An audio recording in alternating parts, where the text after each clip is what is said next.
The show you're tuned into right now was put together by students and staff enrolled in the broadcasting courses in the radio television department at San Joaquin Delta College.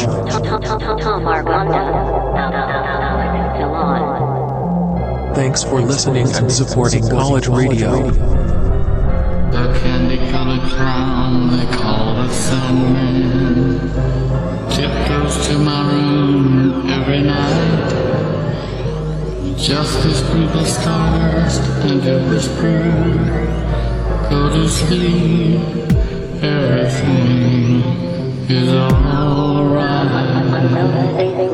Dreams involving dangerous and threatening situations are very common. KWPC 93.5 Stockton presents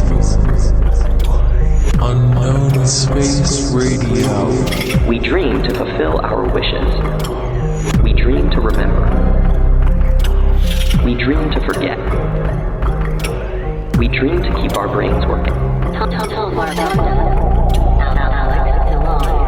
We dream to heal. Unknown Space Radio. We dream to heal. Hello, welcome back to Unknown Space. Today, we're talking about dreams and the whole phenomenon of them. First off, this is a conversation my co-host, Alex and I have had before, how dreams can be really cruel. Do you know what I'm getting at? So, we have this idea that a good dream is just as cruel as a bad dream. Wouldn't you say so? Yeah. Either way, you're waking up to some sort of like altered state of mind because of that like different reality you were in. Yeah, for sure. But yeah, I think a good dream is just as cruel as a bad dream. Mm-hmm. Maybe even more cruel, because I don't know, I find like nightmares are kind of somewhat more interesting to me. I mean, I like having good dreams, but if I wake up from a really bad nightmare, it's kind of better for me, just because I like dissecting nightmares more. Yeah. Like a good dream is just, I don't know, feels good, but it's not real, I guess. I think nightmares just kind of give more insight to us as beings, our fears and such. Yeah. I feel like with nightmares, I feel like I'd rather have a nightmare than a good dream, because it feels like with nightmares, it's just kind of, you're spooked for a little while. Yeah. You're kind of just always like, I guess, on edge, or at least whenever I have like a bad dream, I'm always like kind of anxious because I'm just still trying to recover, because you know, it freaks you out, and it freaks you out pretty bad, but I think it's more fear that's easier to get over than I would say a good dream, where there's like relative happiness or some kind of change in your life. Because like I've had dreams where it's like I thought I did something, or I thought something had happened in real life, because that's something I'll come back to later. But basically, like I was saying, something has happened and I thought it was real, but it wasn't when I woke up, and it was something that was entirely different, or something that I had been meaning to do, or I wanted to happen, and it wasn't. Like you were saying about your friend that had like a dream about this girl that he met or whatever. Yeah. Like I had a dream actually a couple weeks ago, or it might have been last week actually. Remember when I came in, I was like, dude, I had a weird dream. Is that what you're talking about? Yeah. Okay. I had like this dream about like I met this girl that was like the one. Yeah. And like I actually felt happy in this dream, and it was like almost like a feeling that I forgot. Was it just a punch in the gut to wake up? Yeah. I feel that. I've had that several times. And there's been, I don't know, man, cruel dreams, they kind of die old.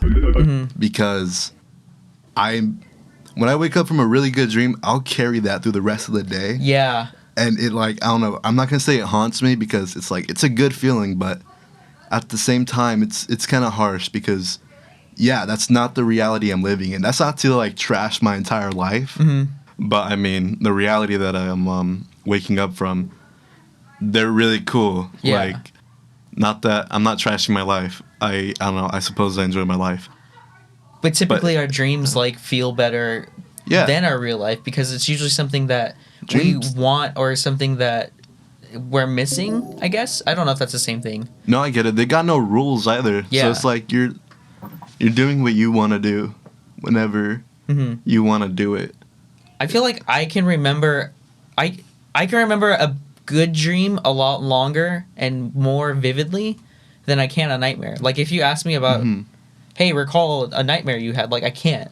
But Yeah. like I don't know if maybe it's because I just kind of had this dream, even though it was last week. Are you over it yet? Or No, I remember No? it clear as day. I can describe every detail of it, Yeah. which is crazy because if you ask me about a nightmare, I couldn't do the same. I think I'm the opposite way. I mean, like a good dream that I wake up from upset that didn't happen. Like I might carry it for 2 days or so until I eventually drop it, I guess. But nightmares, because I mean the nightmares I do have, they're kind of reoccurring. Yeah. So it's kind of hard for me to forget it, especially since these are like nightmares that I've had since I was maybe, I don't know, probably for like 2 years. So it's, I don't know, it's hard for me to forget the nightmares. Have you ever had sleep paralysis? I don't think I would know. I don't know. There was like a week where I had sleep paralysis like 2 or 3 times. How do you know you have sleep paralysis? I You mean, I just- know the whole phenomenon, but how do you recall it? I don't know. I don't know if you can describe it as sleep paralysis or if it's something else or maybe if it was just a bad nightmare. But I felt like it was sleep paralysis because I felt like I was present Yeah. but also still dreaming at the same time. So let me just like describe it to you a little bit, like Isn't the that- dream and stuff. Isn't that like lucid dreaming? Maybe Where you're kind of half awake and half asleep? it's possible, but I thought lucid dreaming was more you have control of the dream because I didn't have any control. I felt like I okay. had no control. I don't know. My perception of sleep paralysis is like you're, at least in like informative video essays I've seen. Yeah. It's where you're kind of in bed, and you're awake, your eyes are open, but you can't move. So you're like trying anything to like wiggle your toe or stuff. Yeah. Some people say they like see a demon sitting on their chest or something. That like terrifies me. Like the idea of that. yeah, the idea of it terrifies me. But I mean, I've had like a psychology class, and the teacher professor called it out as like total bullcrap. Like it's not there. Yeah, like I don't know. It's all in your head. It's one of those like collective things where like once you hear a lot of people feel it too. Yeah. Or like say they've seen that a lot of people believe they did. Let me describe the thing though a little bit that I went through. It was like Yeah. I can't remember it as in detail, but this was probably a couple months ago. It was like no, actually it was last semester. I was just like super stressed because like it was finals, and then work was getting super stressful because like we had people coming in that were like the higher ups. Yeah. Point was I was in a very like stressful mindset, if you will. Oh yeah, no, I get it. But like this dream was really weird because it was class. Like I was taking bio. It was like I was in my bio class, but it was a different professor. That's stressful enough, bio. It was a different professor, and it was like I was taking it at home, but everybody in my class Was in your home? was in my home. That's weird. And so we were watching like this movie because I don't know, we were watching a movie instead of like actually learning. But like I remember I ended up laying down and I was trying to take a nap, and I was like trying to take a nap in my dream. So everything was dark, but you know like when you have the TV on while you're Yeah. trying to sleep, like you have kind of like that like you can still see the light when you close your eyes. Yeah, for sure. That's what was happening. And I heard like this lady speaking to me. Was and it your bio teacher? I think it might have been the bio Yeah. teacher. But like my bio teacher was a dude. Oh. So my actual bio teacher was a dude. So anyways, Mysterious dream woman. she was telling me like she was trying to tell me to wake up. Yeah.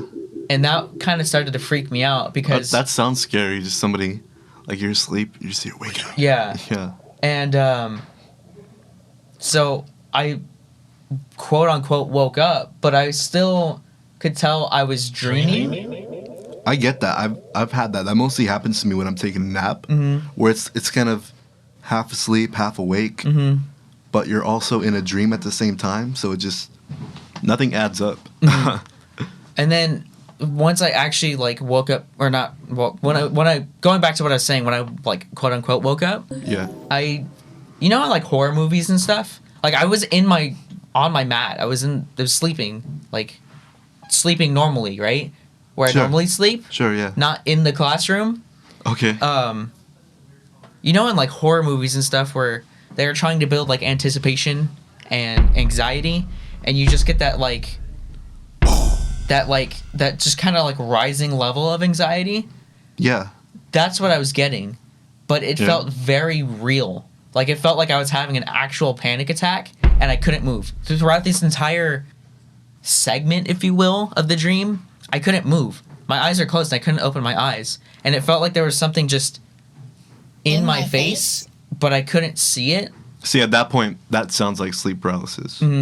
Where you're like conscious, but you're asleep, but you can't move. And you were trying to move, right? Yeah. Yeah. And I felt like I might have been able to open my eyes, but I didn't want to open my eyes because I was scared of something being there. Yeah. And so like it was just like the anxiety level just kept rising and rising and rising and rising, and then just cut out. And I was like, I'm gonna die. Something's gonna kill me. I'm gonna open my eyes. There's gonna be something right there. And eventually I did open my eyes, and I just like we're just in your room. Was in a panic state for like the next half hour. Yeah. Because I didn't know what was happening. But like, I don't know, it was super weird. The weirdest part about that is that, like, when you tell it to me, I mean, I'm sure you were scared, like, super scared. But if you were to tell that story to someone, there shouldn't be anything scary about it. Yeah. Like, you were just in class, but there's this just impending sense of doom on you that was, I don't know, telling you that you're gonna die. But no, like you said, there wasn't anything there to actually be scared of, but it was just like I had the feeling of I need to be scared. Like there's something that's going to happen. But I mean, going back to what we were saying about how you can remember things, like I can remember better, like good dreams better. Yeah. I don't want to go into detail about it because it wasn't anything graphic, anything like obscene that I can't talk about. But it was just, I don't know, the way I felt, it was just very personal to me. And I can remember that like clearer than I can remember recalling the sleep paralysis that I had. Yeah. Because that's a little bit more vague. I just remember the feelings I had, but with the good dream, I remember everything about it. And now...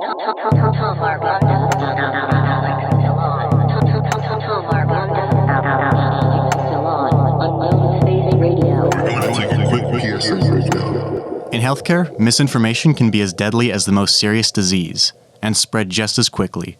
For years now, myths about childhood immunizations have been spreading on the internet and social media. The physicians of the Illinois State Medical Society urge parents to know the facts and get your child immunized. Immunizations are scientifically proven to be safe and effective, and failure to immunize can harm your children and others. Talk to your child's doctor to get the facts about immunizations. Nicotine. It's getting out of hand. 480,000 people die from nicotine a year in the United States. That's an average 1,300 deaths a day. It's a widespread issue that we need to get away from. Stay away from nicotine.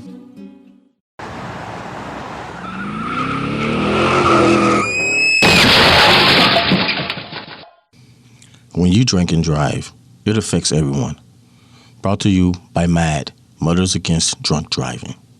If you enjoy music, the Stockton Chorale is hosting a concert called Choral Masterworks, Something Old and Something New, directed and conducted by Dr. Bruce Southard. There are 2 days for this concert, which are Friday, March 6th at 7 p.m. at the University of the Pacific's Faye Spanos Concert Hall, and Sunday, March 8th at 3:30 p.m. at the Episcopal Church of St. John the Baptist in Lodi. For more information, you can visit their website, www.stocktonchorale.org.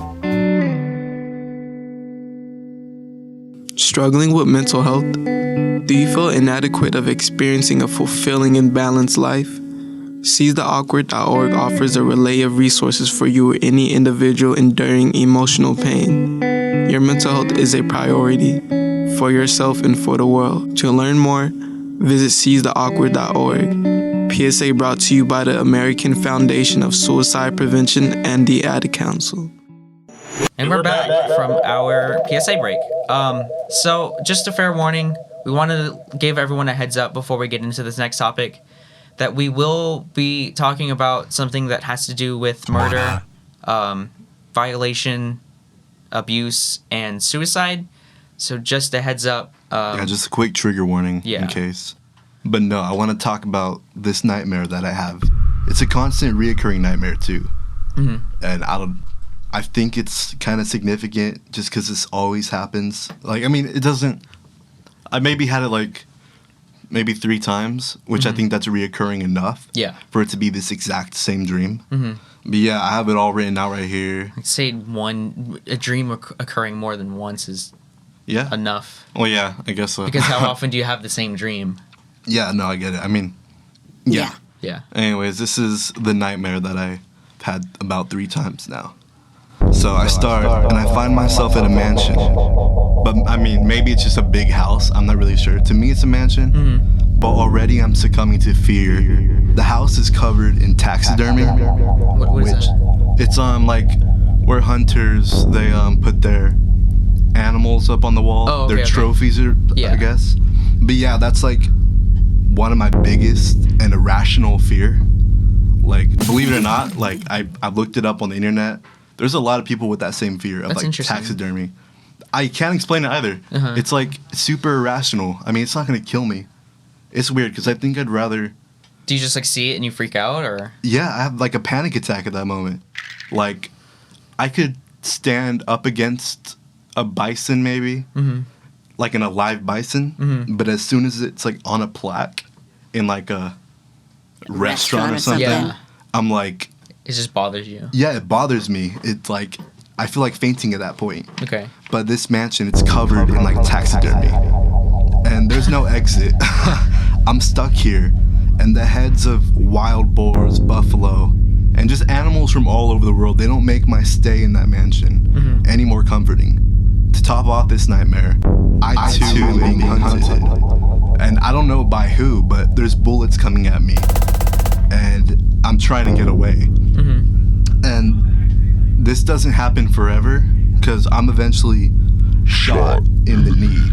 Okay. And this handicaps me, and I can no longer run at that point. And then the person who's hunting me reveals herself, and it's a person I used to know. I'm not gonna say their name, obviously. But where was I?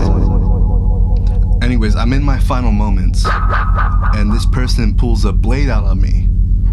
And I don't know, for some reason, I'm more scared of dying to a knife than a bullet. Yeah, because that's painful. That's super painful. Yeah. Okay, I wasn't sure if that was I don't know, less rational or whatever. Uh-huh. And she has me at knife point. I can't move or anything. And so she tells me this tragic life story that she's just gone through her entire life.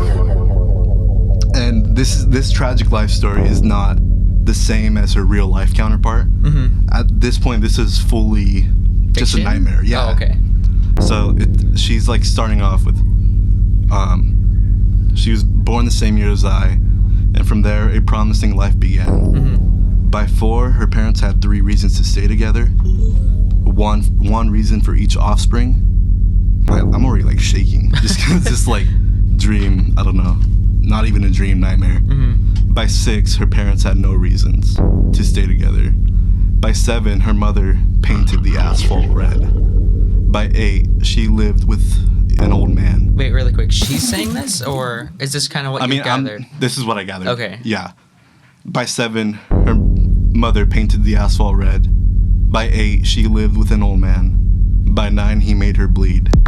By 11, nothing changed, and this led to her existential 21st century breakdown. Oh, God. By 13, she tried taking her own life. She didn't win. By 15, her life changed when she met a rational man. She could almost see her scars clearing up when he entered her life. By 16, he too was gone. From this point in her life, she froze. She was incapable of human emotion.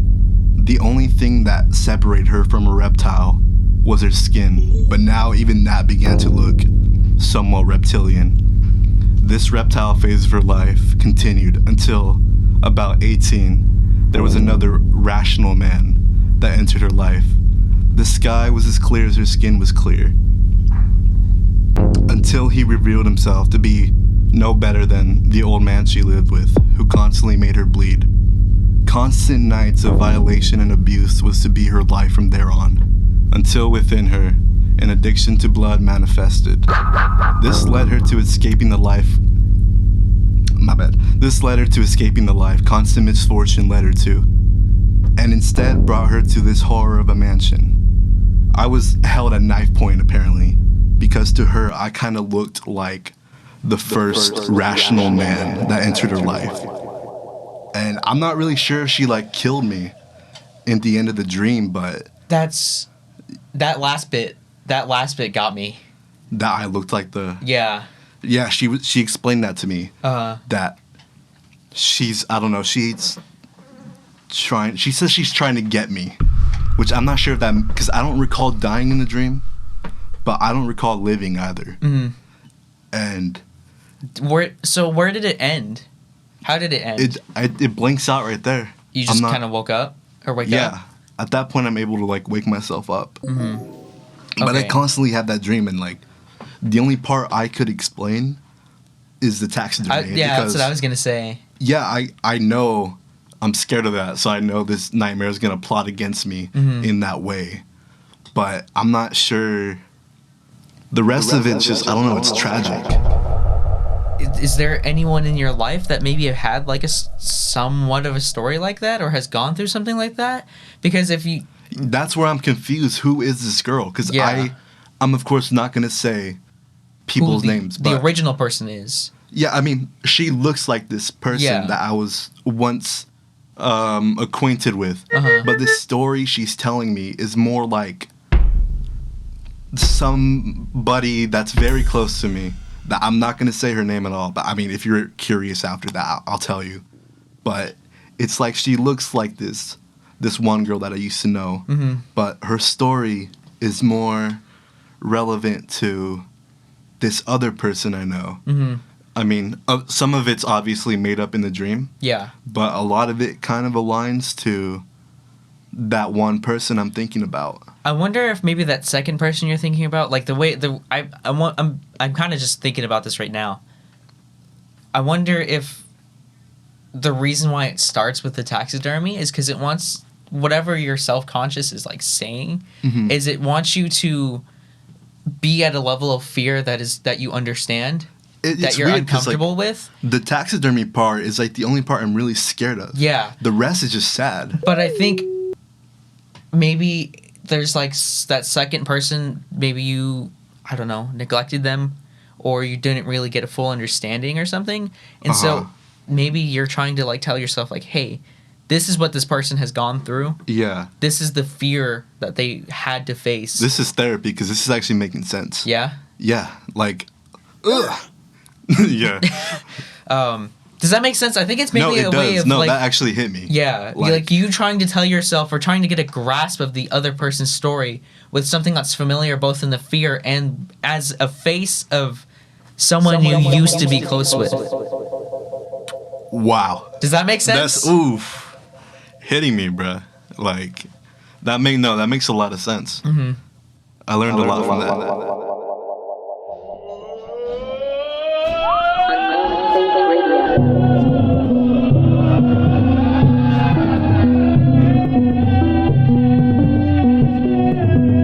Unknown Space has been a production of KWDC 93.5 LPFM Delta College Radio. Unknown Space Radio. This program is made possible by listeners like you. Programming is produced by the students, staff, and the faculty of San Joaquin Delta College's Radio Television Department. Unknown Space Radio.